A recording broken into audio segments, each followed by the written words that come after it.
Good afternoon, ladies and gentlemen. Welcome back to the Rob Maness Show. We've got a great show for you today. Our guest is a really solid American patriot that I'm honored to get the opportunity to bring him on. The title of the show is Military Leader Chooses the Country Over His Love of the Army. Leadership is doing what's hard, not what's easy. It's not focusing on yourself, but it's always looking to take care of everyone else under your command and even those not under your command when it's necessary. Leadership's not only understanding moral courage, but having it when the deck is stacked against you. Leaders set the example for others to follow, even their superiors. My guest today is one of those leaders. He stands separate from American military officers like the ones currently the most senior in the U.S. military. Brad Miller is a former 101st Airborne Division Battalion Commander, U.S. Army Lieutenant Colonel, who gave up everything when he said no to the military's COVID-19 vaccine mandate. Brad, welcome to the Rob Maness Show, my friend. Oh, thanks for having me on. It's a real honor for me to be here with you today.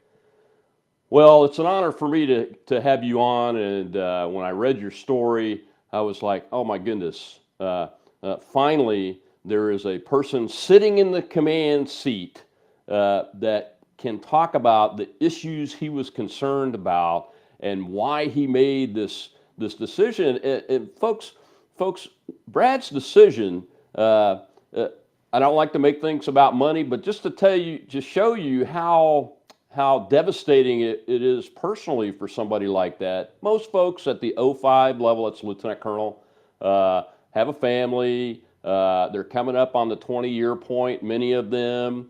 And usually they're doing well if they've stayed that long. So when you make a decision to leave the armed forces and not take your retirement, we're talking about millions of dollars in benefits and pension and health care and those kind of things that retired military folks, especially later in life, rely on for that. So it's a big deal. But the bigger deal, I think, is why. And that's what I wanted to talk to you about today, Brad. But first, how are you doing, man? How are things going in the new year of 2023? You look good. I like the beard. I had one not too long ago. My wife, every time I grow one, she talks me into taking it back off. Yeah, hey, I'm doing great. Happy New Year. We're a couple of days in. I mean, I feel great. Now, that does not mean that there have not been hardships. It does not mean that I'm under no stress. I mean, I am under a little bit of stress in the wake of the decision that I've made for some of the factors that you laid out. So I'm not going to say that everything is, I'm not going to say that when you do the right thing, it will not come sometimes with consequences. I mean, sometimes doing the right thing is hard. And we have to understand that sometimes just because you do the right thing doesn't mean that things will immediately get better. Sometimes there are going to be some challenges you got to go through. But overall, I'm doing great. Very happy with where I'm at. Very happy with the decision that I've made. I've never regretted it, not for a single moment. And I'm optimistic about where I go from here, and then also where we go from here. Well, that's good news, especially about the where we go from here. I'll be honest; I'm not real concerned about you personally because you are a hard charger. If you were a lieutenant colonel and a battalion commander in the United States Army in the 21st century, you're going to do well at whatever you choose to do. It's the where we go from here, and I want you to take the audience through the thought process. My first real question is you mentioned in one of the articles I read that the DOD and the COVID narrative, both on the outside and the inside, it sounded like to me, of the military, they rang untrue or false to you. What about it struck you? What were those details that struck you that really started your mind to thinking, I'm going to have to really look at this? Yeah, so I was very skeptical from the very beginning, and that's not because I immediately put all the pieces together. No, not at all. But I was very skeptical about what we were being told. And if I were to tell you specifically about what I was skeptical about, I would say largely about two things as we moved kind of from early 2020 into mid and then late 2020. and then on into 2021 as they started getting ready for these injections to roll out. But with COVID itself, I was skeptical about two things. One, the origin. I think plenty of people have started to become more and more skeptical about that. And then two, the amount of deaths that actually could be attributed to COVID. Those are the 2 points where I was the most skeptical. Yeah, at the time we were really seeing these death numbers being put out there by various public health organizations and governments around the world that didn't make any sense to me when I started really digging down into the data. And I'm as you probably are, and all of us that were military commanders are, we're driven by data. I mean, the first decision I make when I'm making a command decision is, do I have data to look at? So I could spot weak data pretty easily, even in a data set that I'm not familiar with. And I'm sure you could too. And I'm still not convinced that the number of deaths attributed to this virus were caused by the virus itself. Sure. Quite frankly, I just am not there, and it's got. I don't know if they'll get there in my lifetime, but someday some researcher or team is going to figure it out, and be, if they can get the right data, which is only facts based, because there's a lot of political stuff being driven here. So it started out with you like it did with a lot of us. I was like, you got to be kidding. I mean, it's not real. I mean, at first when I heard about it, I was like, okay, you need to quarantine the cities. When I was a vice wing commander, I was in charge of the flu pandemic response in 2009, and for the base that I was at in Nebraska. And I remember that one of the immediate steps is, if you have major cities that have an infection flaring through it, the best thing to do to contain that in the short term is to close that city off. Traffic in and out of the city, both by air and ground and water and everything. But nobody would do that in our major cities. And that's when I started scratching my head. I go, okay, something's not right here. It really isn't right. So what about, you also said that the values of DoD senior leaders were misaligned with yours. Yeah. What did you mean by that? How specifically are they misaligned with yours? Yeah. So I wrote that in my resignation letter. So as we moved further into 2021, and just for the audience, and many of them are aware, but just to remind them, just to set the timeline. So I took command of the battalion in June of 2021. I was relieved in late October of 2021. So I was only in command for about 4.5 months. Right in the middle, the end of August, that's when on August 23rd, 2021, that's when the FDA supposedly approved one of the COVID-19 vaccines. Now, I think there's plenty of evidence that shows that there's more to the story there.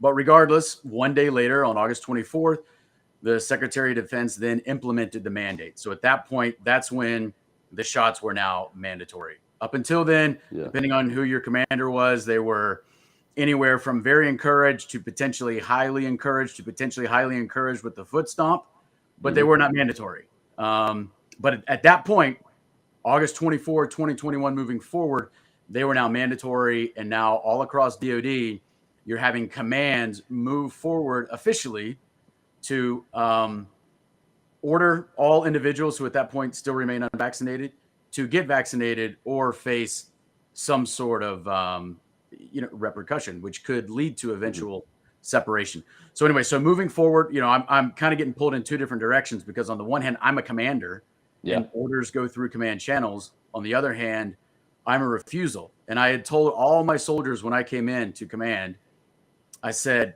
I don't care what kind of pressure you receive from the top. You will not receive pressure from me to take the vaccine against your wishes. If you choose to take it, I'm not gonna try and dissuade you. It is entirely up to you. And then as we got closer and the writing was kind of on the wall, and I really thought that the mandate was right around the corner, I really started to tell my unvaxxed populations, you have to have a plan. You have to understand what you're going to do. If you decide that you're going to change your mind and you're going to go take it, your decision. Yeah. But if you're not, just understand you're going to have a plan. So then a couple months later, I was relieved, of course, and then later I realized that the Army had just written a directive that said, as of July 1st, 2022, the Army will have a fully vaccinated force, except for a very, very, very small number of exemptions, and everyone else will be out. And so in lieu of being separated, I decided to resign. I wrote a resignation letter up to Human Resources Command, and it contained that verbiage in there. And I specifically wrote that because at this point, I knew that the mandate itself was illegal, that there was a whole switch with the Comirnaty product and discussions about legal distinctions, just an entire shell game in my mind. So did you ever, let me stop you right there and ask that question because I'm on the board of advisors for an organization called Stand Against Racism and Radicalism, or Stand Together Against Racism and Radicalism in the Services, stars.us, that we took this on, the mandate on, and the leadership of that organization was working with the folks that got the COVID mandate dropped in the NDAA this past time. So you were well aware as a commander that the FDA approved vaccine was not available, even though, and that the mandate letter, the order from the Secretary of Defense said it had to be the FDA approved version, correct? So one just a timeline clarification there. I was not aware of that as a commander. I probably became aware of that, okay, I would say around the new year, so roughly a year ago, and I'm estimating. Okay. But when I was still in command, and I wrote a rebuttal for the letter of reprimand that I received, I didn't even include that in my rebuttal because I was not aware at that time. Now, I certainly believed that the mandate was unethical. I thought it had all sorts of problems. I thought it was entirely misguided. I believed that there were sinister purposes behind it. But I probably would not have used the word unlawful at that time. I will now, because I was not aware of the what I'll call the Comirnaty shell game. And I know you've had other individuals on previously who've spoken about that. Yeah. Fast forward a couple of months, and I was continuing to do a lot of my own research into what exactly was going on, how we had gotten here. And that's when I learned about that. So as a commander, still in command, no, I never brought that to the attention of my higher commanders. And then even later on, as I was resigning, I never even really had a chance. I never even really had an audience with my higher commander to even be able to discuss that with him. Partially because he was deployed at the time, the general. But he certainly wasn't seeking any audience with me on my way out the door either. I'm laughing, but it's deadly serious. He should have been seeking an audience with one of his commanders, because commanders are in the officer corps of all of the U.S. services. The people that are selected to command, especially at the battalion level, in your case, squadron level, in my case, are selected based on merit. Or at least they used to be. Anyway, and that merit, your performance has to be very, very high performance to be even in the pool of people that can be selected to command. There's probably 100 more like you that are out there that don't get picked. So he ought to have been asking you, and that's unfortunate. That's disappointing, is what it is. So he and I had a conversation one-on-one sometime in August of 2021. And if I remember correctly, it was right before the mandate was implemented. But when we had this one-on-one conversation, and it was very cordial, it was very, very respectful in both directions, but it was very much an issue of two gentlemen who were both commanders. Now, one's a 2-star general and one's a lieutenant colonel, who were on opposite sides of an issue, but the general's on the same side of the army as the Army, and the lieutenant colonel is not. And we know how those struggles go, right? Sure. Yeah. But then once I was actually relieved, and then a couple months later, when I was actually putting in my resignation paperwork and then on my way out the door, I never had another audience with him, which I would have liked to. At one point, I thought we were actually going to do kind of a counseling session via VTC. It got scheduled, then it got unscheduled. But I actually was seeking that audience with him, and then at some point it was just like, okay, this is not going to happen. So just for timeline's sake, you made a decision after the mandate to not take the vaccine. Right. After the order was given. Right. Did you talk with your troops? Yeah, so I talked with them quite a bit. So my entire battalion knew my stance on the issue, if for no other reason. Something like that just can't be hidden. Right. And so the line that I tried to walk was, in my professional capacity as an officer and as a battalion commander, I'm not going to I will not tell anyone to not take the shot. I will leave that entirely up to you. That's kind of my command responsibility, my officer responsibility, et cetera. But my human being responsibility, and even also as someone who has taken an oath to the Constitution, I mean, if I believe there are violations, I mean, this is where it gets extremely tricky. And so the way that I decided to navigate this was, I'm not going to tell anybody to take the shot. I'm not going to tell anybody to not take the shot. If a specific individual wants to come talk to me behind closed doors and ask me my own personal opinions or tell me about their specific case, by all means, I'm happy to receive them. And I did have very, very junior soldiers who came and sought me out behind closed doors in my office and either asked me specific questions about what I thought, and I told them, or they would tell me their specific case and why they were so concerned in their particular case about taking the vaccines. And when I say junior soldiers, I'm talking, a private, what we would refer to in the enlisted world as maybe an E2, maybe an E3, a private first class. Okay. So you're talking about a soldier maybe with 18 months of service potentially going into their battalion commander's office who has 18 years of service. I mean, this is, for those that don't necessarily understand military structure, even if you're an approachable commander, and I'd like to think that I was an approachable battalion commander, it is no small thing for a very junior soldier to go seek out the battalion commander, even for a positive reason. Well, and that's why I want to go into detail. I wanted you to go into detail about your communication with your soldiers while you were in command, because you were in command when the mandate came down. So as a commander, I mean, you're really in a spot at that point, and it is a big deal for an 18-year-old PFC, private first class, to go see their battalion commander. I mean, I had E1s through E5s in my squadron, and it would be a big deal for one of them to come into the office and close the door to have a conversation like that. It's a huge deal.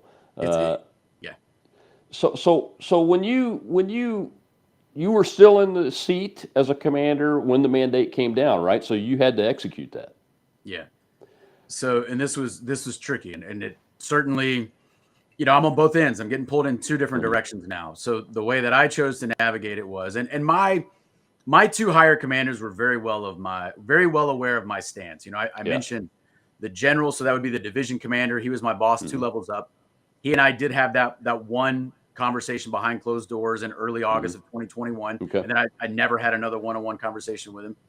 But my direct higher commander, which would be the brigade commander, a colonel, I mean, he and I had routine conversations about this. And to his credit, he never gave me any grief before the mandate. He never gave me any grief after the mandate. He very much knew my decision. I'm sure he disagreed with it. I think he was even a true believer in the shots. And maybe to some degree, he even respected me for my resolve. But I also don't think he necessarily tried to go to bat for me with the division commander. I mean, I have no evidence that happened either. Sure. So do you think that understanding your interactions specifically about the issue weren't that many above the brigade commander, but do you think that from the brigade on up and most of your colleague battalion type commanders were like, hey, it's an order, we got to get it done, Is that where most people were coming down? Yeah, I would say you're going to have a range of opinions, but even within that range, they're all going to be on the side of those who believe, hey, this is an order, it's lawful. It also makes perfect sense because COVID really is a readiness threat, and these shots are safe and effective. So that would be, one. I think there were people who really had that. I mean, they were true believers, and then you'd have the others who were like, I had not gotten it up to this point. Now that it's mandatory, I will go get it. I do believe that the order is lawful, even if I don't necessarily personally agree with it. DoD is a big organization. They don't necessarily get everything right, but I'm still going to comply, and I'm going to order my subordinates to comply. So I think I think most people were somewhere in between those two positions. Yeah. And then you may have had others that still complied, but they much more begrudgingly complied.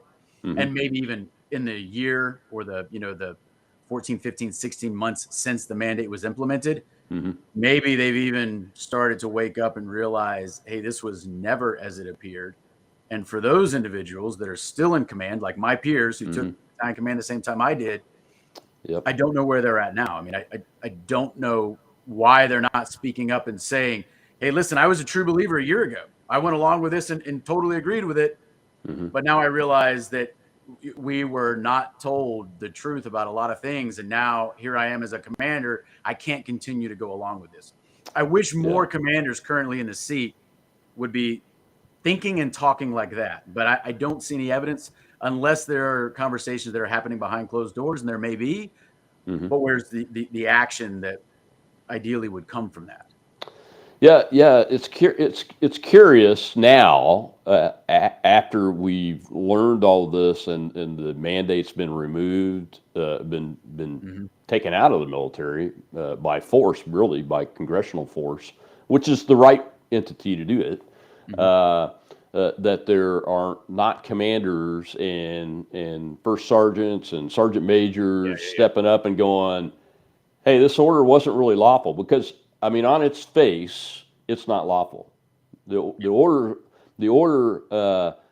as it was written may have been lawful, but the execution of the order made it an unlawful order. It's what 5 or I think we're up to 6 courts now have said that.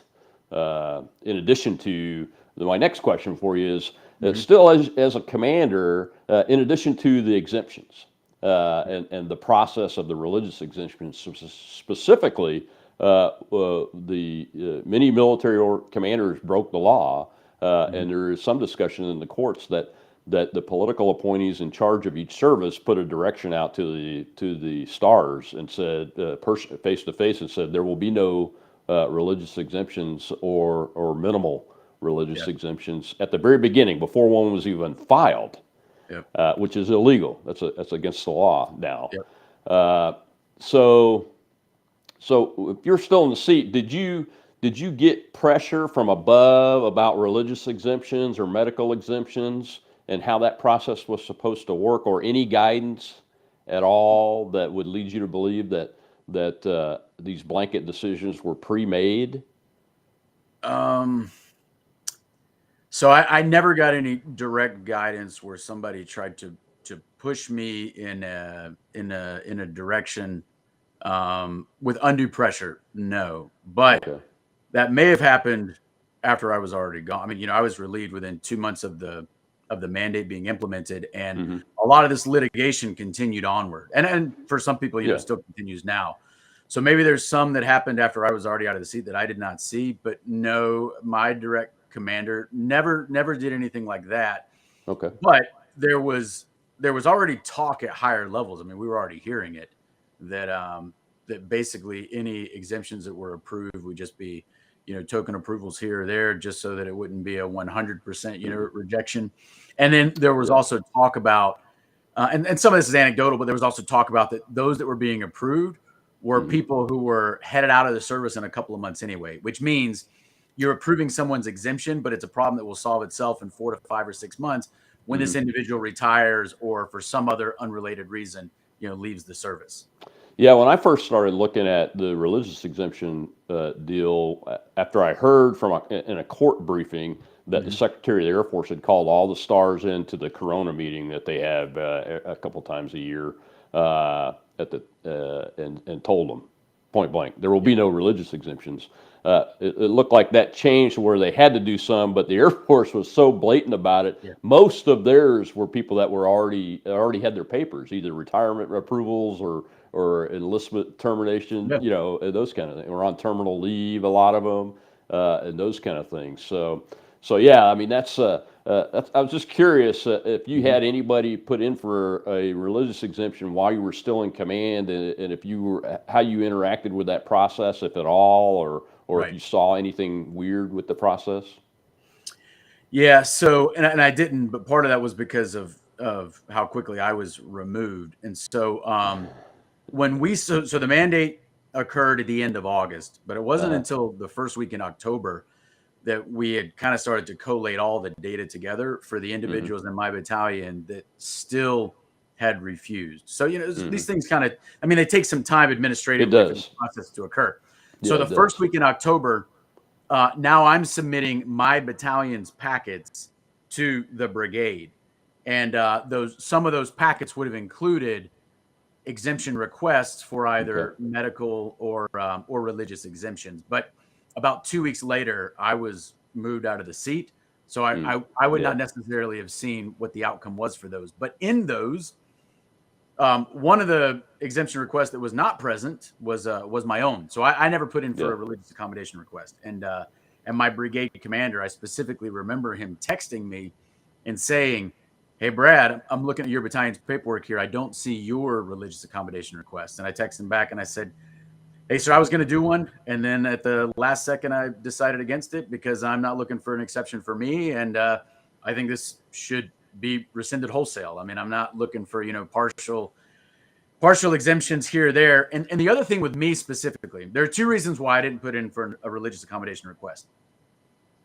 One, I wasn't looking for an exception for me, and as a commander, because I might have been able Hmm. to preserve my seat, my position as a commander, if mine had been approved. Now, maybe it would have never Yeah. been approved, but if it had been approved, well, I'm still in command, which means, yeah, I've got an exception in place. I'm exempted, Hmm. but my command, I'm still in a position where I still have to continue to be the face of this order vis-a-vis my own subordinates. I was not Yeah. comfortable with it. The other reason I did not want to put in for an accommodation request in terms of, religious accommodation request is because in my mind, the way I saw it was, well, yeah, I do have pretty significant religious objections to this, but it's almost like if you're asking for a religious accommodation request, you're almost already accepting that the shots may be safe and or effective. You Hmm. just have problems with maybe the research, the development, or the production or whatever. And for me, I'm not even going to grant that they are safe or effective. So it's like I almost don't even get to the question of how the research was conducted to create them or et cetera. I'm not even going to concede that they're safe or effective. So that's my view. That's why I Right. specifically chose not to put in for a religious accommodation request. Had I done that, it's at least possible that I could have, even if I didn't win, even if the exemption never got approved, I might have been able to stall long enough potentially to hit the 20-year mark. I mean, Right. that's possible. It is, but I see the conflict of interest. You know, I Mhm. mean, I'm going to have to command people after I've got my exemption, and they may not even get theirs approved. Yeah. Number one, and number two, you've got to be in that process, being able to make an objective decision on whether to forward something or not. Yeah. And I mean, it's tough. It's tough. The Department of Defense puts you guys in a very, very tough ethical and conflict of interest position. It's incredible. I mean, at first it's understandable about the readiness issue. I Mhm. could see it. We saw the carrier. I think it was the TR carrier battle group that had a bunch of people get sick. I'm still not convinced that Yeah. that was the COVID-19 itself was the issue there. Quite Mhm. frankly, because I haven't seen the data. And with the data shenanigans that's been played by the Oh Department yeah. of Defense on the DMED data, the medical database on the adverse effects, I don't know that we'll ever see actual data on either COVID or the vaccines, quite frankly, that we could trust from any government entity in the United States, unfortunately. And that's that's a very sad thing for somebody that served for over 3 decades of their lives in the United States Armed Forces and commanded at the 06 and the 05 level. I mean, it really is sad that we're where we're at, because the leaders in the institutions are destroying the institutions as we speak. And on that issue, how did they remove you from command, Brad? Yeah, so I was suspended from command on October 22nd, 2021, and I was suspended by my direct hire commander, the brigade commander. Okay. He shot me a text in the morning. It was a Friday morning. Hey, Brad, I've been told I gotta suspend you today. And so I'm reading the text. It's maybe 8:30 in the morning, and I'm reading the text, and I'm thinking to myself, well, I mean, am I suspended as of reading this text? Does this mean, as of time now, I'm suspended? So anyway, so I text my boss back, and I'm like, hey, sir, I understand. Remember, this is not a shock to me. I'm not at all surprised. Yeah, sure. Yeah. And I say to him, hey, I was going to speak to my battalion today. There are a couple things I got to clean up today. Can I have till the end of the day? And he said, yep. Hey, no problem. Just come by my office at the end of the day. So it was a Friday. We were going to cut the troops, cut them early a little bit, So in the mid-afternoon, I had actually already told my command sergeant major, I want to speak to the battalion on Friday, which we would do at Friday formations maybe twice a month. I would bring everybody in, just in a big informal circle around me after the formation, and I would just kind of, just informally put out some notes from the battalion commander to the troops and entertain any questions. So we did that. It was the final time that I ever spoke to the battalion, and I told the battalion, hey, you guys have known all along where I stood on this, and I told you I was probably not going to be in command much longer, and this is it. Right after this, I'm going over to the brigade headquarters to go get suspended. So I went over there. I was suspended by my brigade commander. It was very informal. We sat down. He was super cool with me about it. I mean, I didn't agree with the fact that I was being suspended. I mean, I still think it's wrong, but he was very, very professional. I mean, we were in there. I don't want to say we were lighthearted about it, but it was just kind of, I thought it was absurd. It is what it is. I had accepted what was going to happen. We were not going to freak out about it. And then I remember thinking, okay, I'm being suspended by the brigade commander because I will be relieved. When I get formally relieved, that will be by the division commander. That was my thought process. That did not happen. 2 additional weeks later, maybe 3 weeks later, I received an email from the brigade JAG informing me that I had been relieved. So I was, in a sense, I was relieved via email, but I received that email 18 days after the formal relief had occurred. So I was suspended October 22nd. I was formally relieved October 28th. I received the email November 15th. The email that I received on November 15th had a memo from the division commander dated October 28th informing me that I was relieved effective immediately. But I never saw it. I was just going to ask you, because the JAG folks, the Judge Advocate General, military lawyers, they have no command authority to put in place or remove commanders. Correct. So here's what's happening here is, watch the rest of this interview on Red Voice Media Premium using the link below. Completely uncensored and ad-free. Not a member yet? Try it for $1.